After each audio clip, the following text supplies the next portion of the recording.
Hello friends, I welcome all of you to my channel Bank Nifty tomorrow. दोस्तों, बहुत सारे लोग उनके अलग अलग क्वेरीज होती है, पूछते रहते हैं, कुछ ना कुछ सीखते रहते हैं। तो काफ़ी लोगों ने मुझे बहुत दिनों से पूछा था कि रिस्क रिवॉर्ड रेशो जो होता है वो क्या होता है।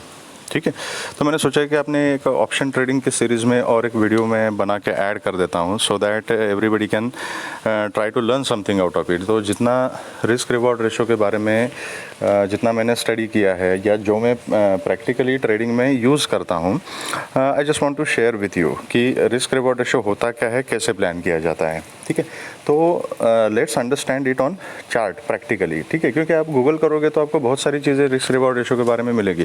There is a proper mathematical calculation for risk reward ratio, लेकिन वो मैथमेटिकल कैलकुलेशन और उस सब हिसाब किताब करने में अगर हम लग जाते हैं तो it is not going to help us in the live market. तो I am going to discuss the practicalities कि एग्जैक्टली रिस्क रिवॉर्ड रेशो हम किस तरीके से प्लान कर सकते हैं और लाइव मार्केट में उसको कैसे इम्प्लीमेंट करना है। ठीक है, तो सबसे पहले देखते हैं कि रिस्क रिवॉर्ड रेशो क्या होता है। फर्स्ट ऑफ ऑल, जब आप okay, for this discussion I am taking Bank Nifty as a base chart and option trading, क्योंकि मैक्सिमम लोग जो है वो ऑप्शन ट्रेडिंग में रिस्क रिवॉर्ड रेशो कैसे प्लान करना है इसके बारे में जानना चाहते हैं। ठीक है, तो bank Nifty and option trading, ये इस बेसिस पे हम डिस्कशन करेंगे। तो what is risk reward ratio? तो first of all, it is not a fix ratio, although there is a mathematical calculation and everything, but as far as option trading is concern, risk reward ratio जो है वो आपको खुद define करना है अपने लिए, depending on your risk apatite. Okay, तो वो कैसे कर सकते हैं हम? जनरली ये ट्रेडर्स में एक चीज़ अज्यूम की जाती है कि आप जब ट्रेड करते हो, लेवल टू लेवल ट्रेडिंग कर रहे हो, तो आपका as per the conventional method 1:3 का रिस्क रिवॉर्ड रेशो लोग प्लान करके चलते हैं। 1:3 का मतलब क्या है कि अगर आपने अगर ₹1 का रिस्क लिया हुआ है तो आपको रिवॉर्ड में ₹3 मिलने चाहिए, then that risk is justified. Now nothing is sacrosanct first of all, because you have to define it. And ये डेफिनेशन किसके ऊपर डिपेंड है?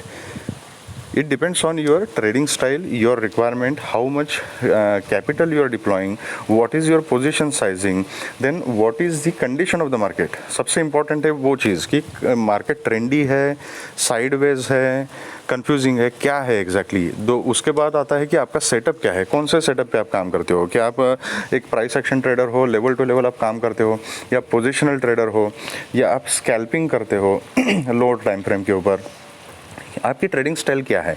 इन सब चीज़ों के ऊपर जो है आपका risk reward ratio is depending. Okay, तो on the chart let's see कि इंट्राडे में हम रिस्क रिवॉर्ड रेशो किस तरीके से प्लान कर सकते हैं। तो फॉर एग्जांपल, अभी दो तरीके से आप अपना रिस्क डिफाइन कर सकते हो एंड रिवॉर्ड डिफाइन कर सकते हो। फर्स्ट मेथड इज़ दैट कि अगर आपको आपके आइडियल सेटअप पे मार्केट मिलती है, मतलब जो लेवल आपने डिसाइड करके रखा है, सपोर्ट या रेजिस्टेंस जो भी है, उस लेवल के ऊपर अगर आपको मार्केट मिलती है, मतलब प्राइस मिलता है, ठीक है, तो उस लेवल के ऊपर या नीचे आप अपना स्टॉप लॉस रख सकते हो। तो वहाँ पे थोड़ा सा बफर रख के आप अपना स्टॉप लॉस डिफाइन करोगे, तो दैट बिकम्स योर रिस्क।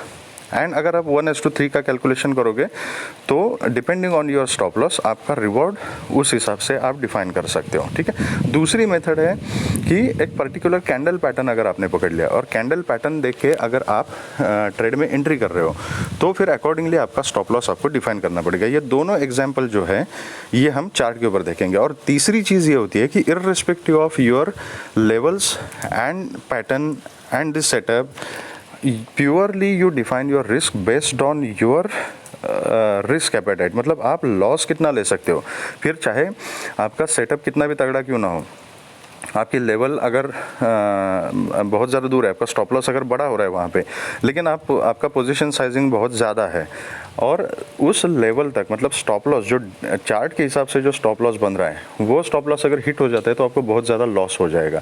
तो उस केस में आप अपने पोजीशन साइजिंग के हिसाब से डिफाइन करते हो कि चाहे कुछ भी हो जाए, मेरी रिस्क इस ट्रेड में इतनी ही है। ठीक है, तो तीनों एग्जाम्पल हम अभी देखेंगे चार्ट के ऊपर। तो फर्स्ट लेवल का जो मैंने आपको बताया, तो लेवल का एग्जाम्पल कंसिडर कंसिडर करते हैं। सपोज फॉर एग्जांपल ये आपके सामने अभी बैंक निफ्टी का आज के मार्केट का चार्ट है।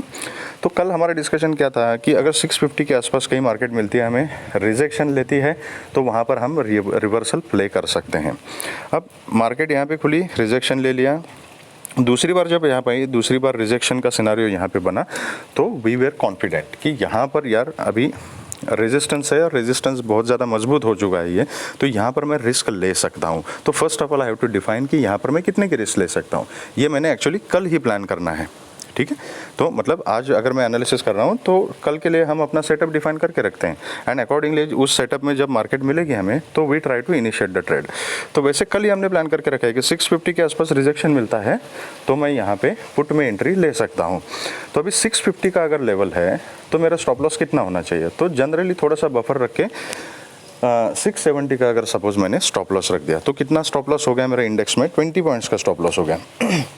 If I calculate as per 1:3, तो 20 पॉइंट स्टॉप लॉस मतलब reward has to be 60 points. Okay, suppose मैंने यहाँ पे 650 पे रिजेक्शन ले लिया, 640 के आसपास कहीं ना कहीं यहाँ पे मैंने एंट्री ले ली पुट में।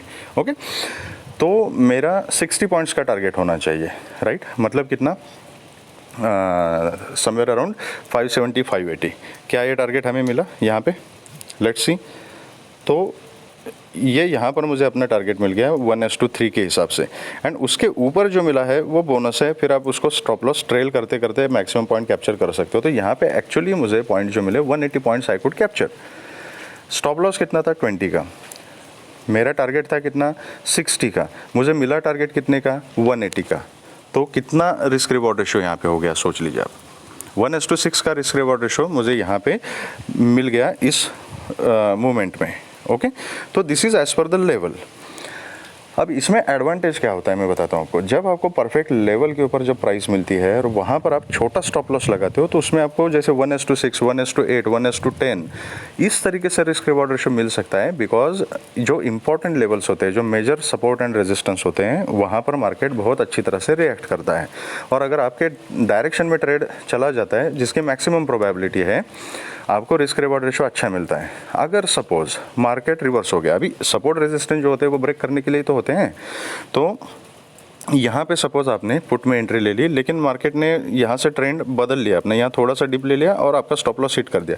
Okay, now major support resistance के ऊपर ट्रेड लेने का एडवांटेज ये है कि जब आपका स्टॉप लॉस हिट हो गया, तो it is the indication that market has change the trend, it has reversed. तो इमीडिएटली उतना स्टॉप लॉस लेने के बाद आप अपनी ऑर्डर जो है वो कन्वर्ट कर सकते हो। सपोज यहाँ पे पुट में मेरा स्टॉप लॉस अगर हिट हो जाता है, इसका मतलब क्या है? ये इंपॉर्टेंट लेवल जो है ये मार्केट ने ब्रेक कर दिया है। अब ये 650 लेवल इंपॉर्टेंट क्यों था, मैंने वीडियो में आज के बताए हुए एनालिसिस के वो आप देख लीजिएगा, ठीक है? तो उसमें आपको रीज़न समझ में आ जाएगा कि यहाँ पे ट्रेड क्यों कन्वर्ट कर सकते हैं। तो यहाँ इसके बाद अगर इसको ब्रेक कर दिया तो यहाँ से शॉर्ट कवरिंग की रैली हमें ऊपर की तरफ मिल सकती है, राइट? तो दैट इज़ वाई यहाँ पर मैं कॉल में अगर एंट्री लेता हूँ और अपना स्टॉप लॉस अगर 630 के आसपास रखता हूँ, तो ऊपर मुझे अच्छा खासा रिस्क रिवॉर्ड मिल सकता है। तो दैट फ्लेक्सिबिलिटी इज़ देयर। इसीलिए इंपॉर्टेंट लेवल जब मिलता है तो मोस्ट प्रॉबेबल ट्रेड उसमें हमने ढूंढना है कि ओवरऑल ट्रेंड डाउन है, इस लेवल की मार्केट 3-4 बार कल से रिस्पेक्ट कर चुका है, तो प्रोबेबिलिटी ये है कि वहाँ से रिजेक्शन ले ले। लेकिन मार्केट इज सुप्रीम, अगर रिजेक्शन नहीं लेता है तो I can reverse my trade. Okay, so this is the advantage of taking trade at the exact level या नियर द लेवल। लेकिन इसका मतलब ये नहीं कि लेवल टच करने के बाद आपने वहाँ पे ट्रेड करना है। अभी फर्स्ट कैंडल यहीं पे ओपन हो गई थी, तो क्या ओपनिंग के साथ यहाँ पे ट्रेड लेना ठीक था? No, it is very risky, क्योंकि उसमें आप रिस्क रिवॉर्ड अपना प्लान नहीं कर सकते हो।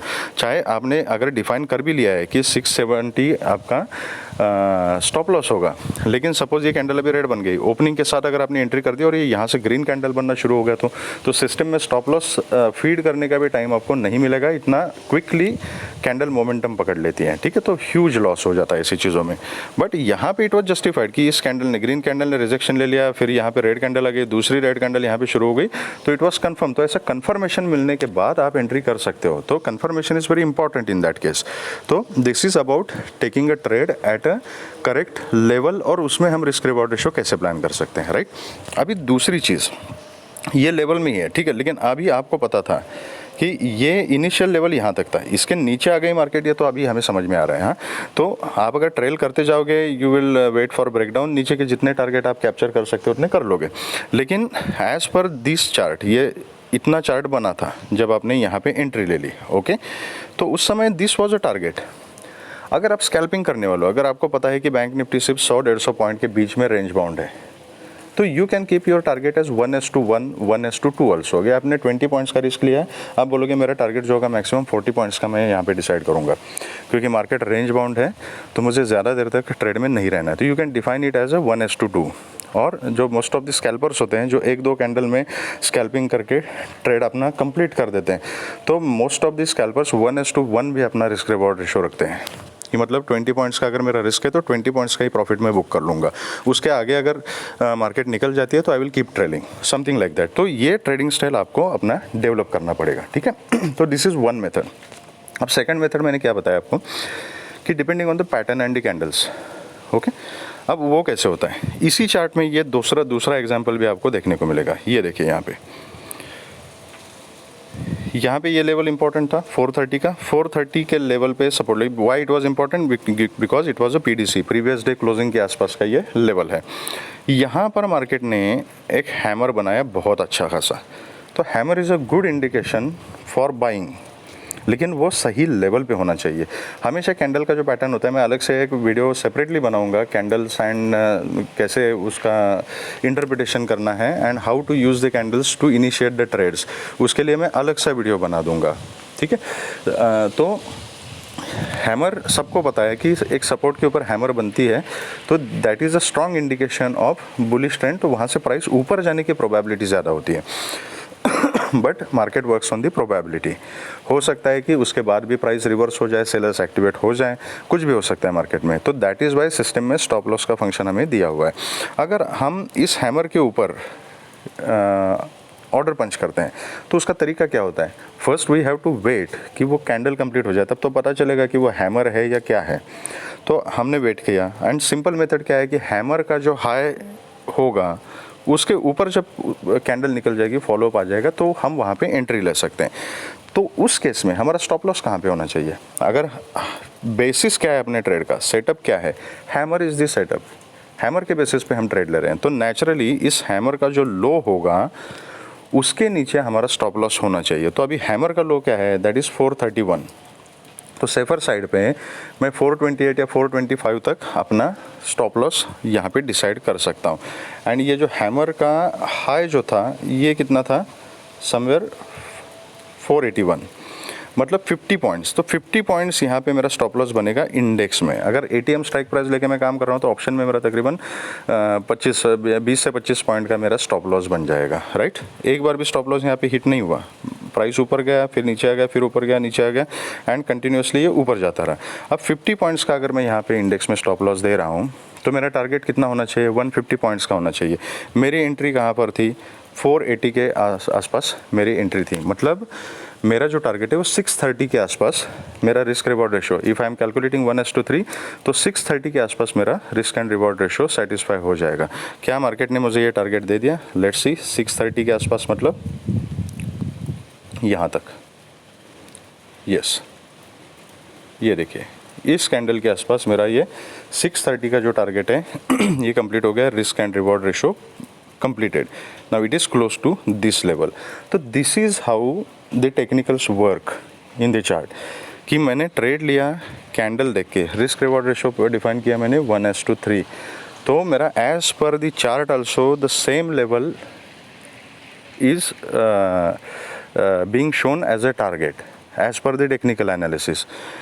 As per my mathematical calculation, when I say 1:3, मेरा टारगेट जो आ रहा है वो सेम ही टारगेट आ रहा है, तो this is the ideal setup, ठीक है। तो ऐसे सेटअप हमें ढूंढने पड़ते हैं। तो यहाँ पे अपना क्या हुआ, यहाँ पे आप ये नहीं डिसाइड कर सकते कि ये इसके नीचे है, ये लेवल इसके नीचे, लेवल के नीचे हमने स्टॉप लॉस रखा, बट क्यों, it was not with respect to the level, just it was with respect to the hammer के लो के नीचे मैंने स्टॉप लॉस रखा था वहाँ पे, ठीक है। तो this is how we have to plan. तीसरा सिनेरियो जो होता है, जैसा मैंने बोला आपको कि irrespective of your candle pattern and hammer, sometimes we have to define our stop loss based on our trading style and the quantity. इसलिए मैं हमेशा कहता हूँ कि अपनी जो क्वांटिटी है वो कम रखना। जो क्वांटिटी ट्रेड करने के लिए आपको डर लगता है, आपका बीपी बढ़ जाएगा, वो जो क्वांटिटी होगी ना, ऑलवेज़ रिमेंबर वो क्वांटिटी सही नहीं है। जिस क्वांटिटी को ट्रेड करने के लिए आपको डर लगेगा, हाथ कांपेंगे ना, तो याद रखिएगा कि आपने क्वांटिटी बहुत ज़्यादा डाल रखी है and that much risk you can not take and that is why you get scared.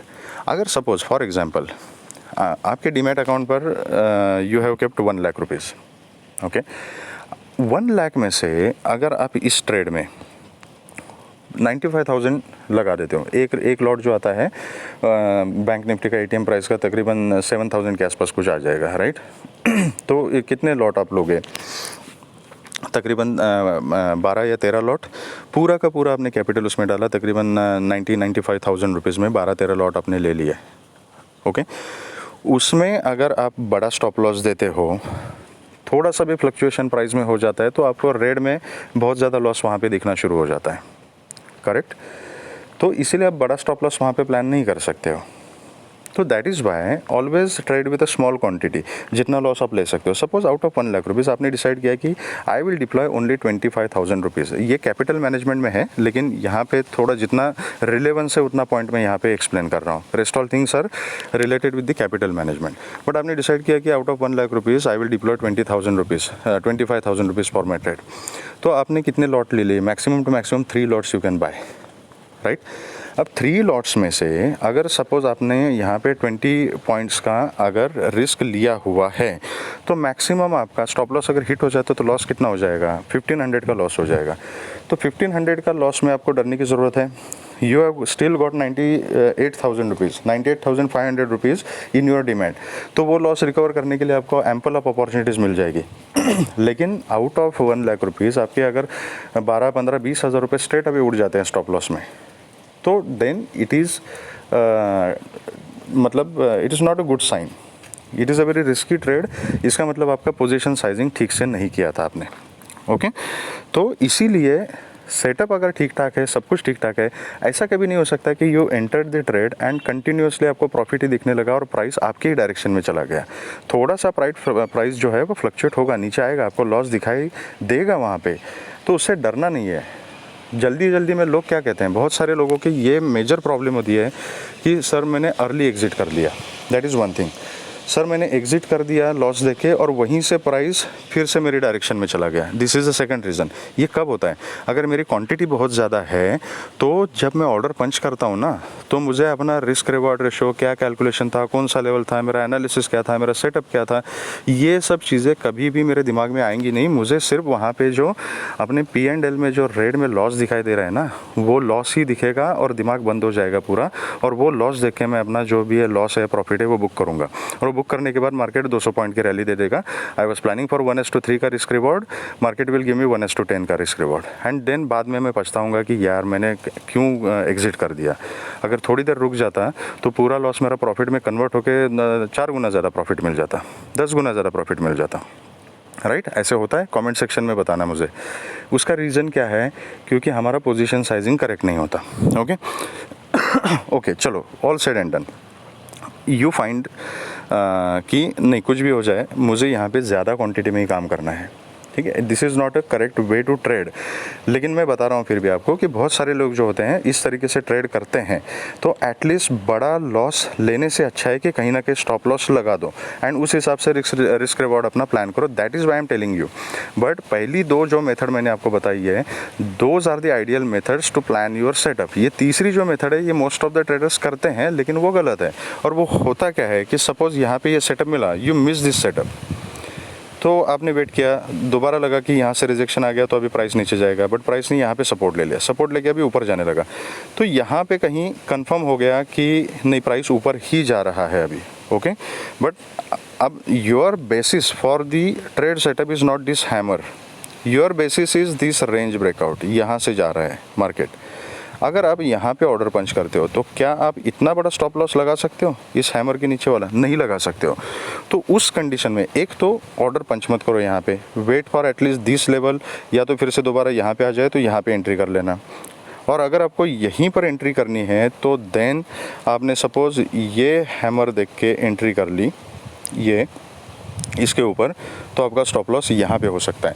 Now this stop loss is as per your risk, कि आपने कितनी क्वांटिटी उसमें ट्रेड में लगाई है और उसके ऊपर आप कितना लॉस झेल सकते हो। अगर आप यहाँ पे एक लॉट में 1 लाख रुपए आपके अकाउंट में है लेकिन आप ट्रेड कर रहे हो एक ही लॉट में, तो यहाँ एंट्री करने के बाद भी आप इतना बड़ा स्टॉप लॉस दे सकते हो। लेकिन अगर आप यहाँ पर 10 लॉट की एंट्री कर रहे हो तो इतना बड़ा स्टॉप लॉस आप नहीं दे सकते हो। अगर ये प्राइस यहाँ तक भी आ जाएगा तो आपको बहुत बड़ा लॉस दिखाई देने लगेगा। यहाँ से सपोर्ट लेके प्राइस ऊपर भी आ जाती है और आपके यहाँ बाइंग प्राइस तक आ जाती है, तब भी आपको लॉस दिखेगा क्योंकि वहाँ पे टाइम डिके हो जाता है। ठीक है, तो this is actually wrong entry. But अगर ऐसी एंट्री नहीं करनी है फर्स्ट ऑफ ऑल, लेकिन अगर करते हैं तो then you have to define your stop loss as per your risk appetite. तो अकॉर्डिंगली आप यहाँ पे अपना रिस्क डिफाइन कर सकते हो। ठीक है, तो ये कुछ 2-3 मेथड्स है, आई ट्राई टू एक्सप्लेन। इस हिसाब से आप काम कर सकते हो। वीडियो बहुत ज़्यादा लंबा हो जाएगा, तो बिट्स एंड पीसेस में धीरे धीरे हम एक एक चीज़ डिस्कस करते रहेंगे। बस give me a feedback, comment section में बताना कि आपको वीडियो कैसा लगा, आपकी रिक्वायरमेंट क्या है। अगर मुझे आपकी रिक्वायरमेंट समझ में आती है, आपको किस चीज़ में, किस टॉपिक में आपको क्लैरिफिकेशन चाहिए, वो अगर समझ में आ जाएगा तो I will be able to make something. Okay, तो वो फीडबैक ज़रूरी है। अदरवाइज़ मैं बस एनालिसिस की वीडियो पोस्ट करता रहूँगा जब तक आपकी रिक्वायरमेंट मुझे समझ में नहीं आती। ठीक है, तो जो भी आप चाहते हो आप टॉपिक बताइए मुझे, मैं पूरी कोशिश करूँगा कि उस टॉपिक के ऊपर कुछ ना कुछ आपको वीडियो में प्रोवाइड करूँगा। ठीक है, अगर आपको वीडियो पसंद आए तो please hit the like button, subscribe the channel and share the video with the maximum people so that all will be benefited. Thank you very much friends and all the very best.